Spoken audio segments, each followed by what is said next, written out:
حضرت حلیمہ سعدیہ حضور کا دیدار اس طرح کر رہی ہیں۔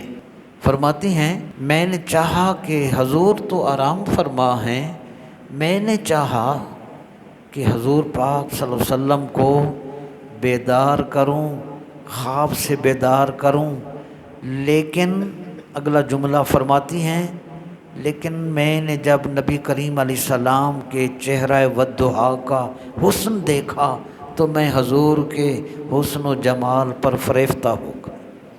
اعلی حضرت نے فرمایا اللہ اللہ وہ بچپنے کی پھبن، اس خدا بھاتی صورت پہ لاکھوں سلام۔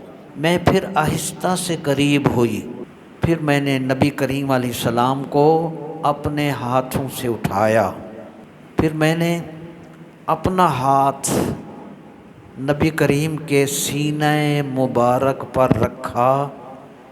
جب میں نے اپنا ہاتھ حضور کے سینہ پر رکھا تو نبی کریم علیہ السلام نے تبسم فرمایا، اور تبسم فرما کر نبی کریم علیہ السلام نے اپنی چشم مبارک کھول دی۔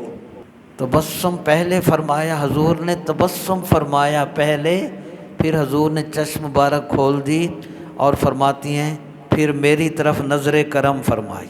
بس جب حضور پاک نے میری طرف نظر کرم فرمائی تو حضور کی مقدس آنکھوں سے ایسا نور نکلا، فرماتی ہیں کہ جو آسمان تک پرواز کر گیا۔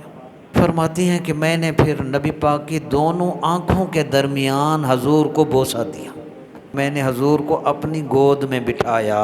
میلاد اس لیے مناتے ہیں کہ حضور انسان ہیں، حضور رب نہیں ہیں۔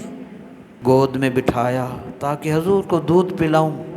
جب میں نے دائیں طرف دودھ پیش کیا تو سرکار نے میرا دودھ پی لیا، پھر میں نے چاہا کہ بائیں طرف نبی کریم کو دودھ پلاؤں تو سرکار نے بائیں طرف میرا دودھ نہ لیا۔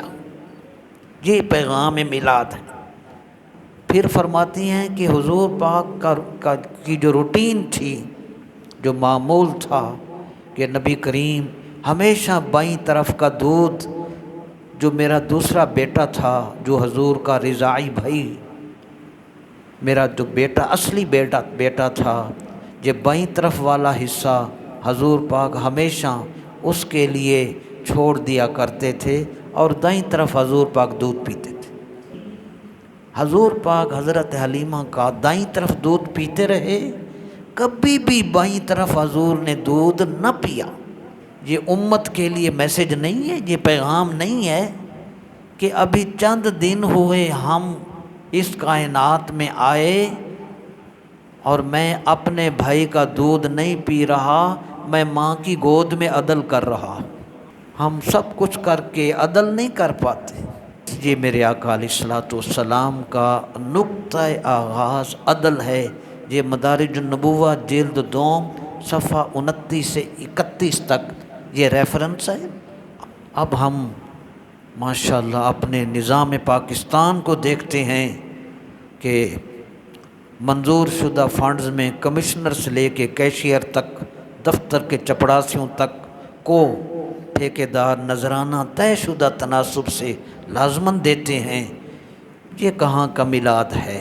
لیکن یہ پیغام کس کے لیے، یہ سیرت کس کے لیے ہے؟ نہ ہم بھائی کے ساتھ عدل، نہ بہن کے ساتھ عدل، نہ ماں باپ کے حقوق، نہ تو یہ تربیت ہے، یہ رسول اللہ صلی اللہ علیہ وسلم کا پیغام ہے۔ ہم نے 2 نمبری سے توبہ کرنی ہے۔ حقوق العباد کو ہم ترجیح دیں۔ کسی کی بیٹی کو اگر ہم بہو بنا ہی لیں، اس کو بھی بیٹی ہی سمجھو نا، اس کو بیٹی سمجھیں تاکہ آپ کی بیٹیوں کو عزت ملے۔ آپ کسی کی بیٹی کو عزت دیں، اللہ آپ کی بیٹی کو عزت عطا فرمائے۔ اپنی بیٹی کے لیے معیار اور، بہو کے لیے معیار اور۔ اس کی طبیعت خراب ہو بہو کی تو کہتے ہیں بڑے بہانے باز ہے، بڑے بہانے کر دیے۔ بیٹی کو تکلیف ہو تو دل اندر سے دھک دھک کرتا ہے، بیٹی بخار ہو گیا ہے، حد ہو گئی یار۔